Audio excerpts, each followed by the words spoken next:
Hey guys, and welcome back to our channel How to Guide. In this tutorial, we are gonna look at how to export the account data in Signal. Now let us begin. Do note that I have already logged into my account. In case you have not, do it right now. The process is quite easy. Initially, what you guys have to do is simply go to settings. At the top right, you can see the profile picture right here. Click on it right now.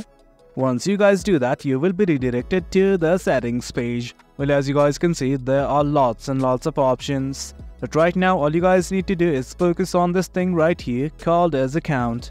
It is the very first button. Click on it. And that is it, guys. From here, as you guys can see, lots of options. But right here, just above delete account, you can see a button like this that says your account data. Click on it.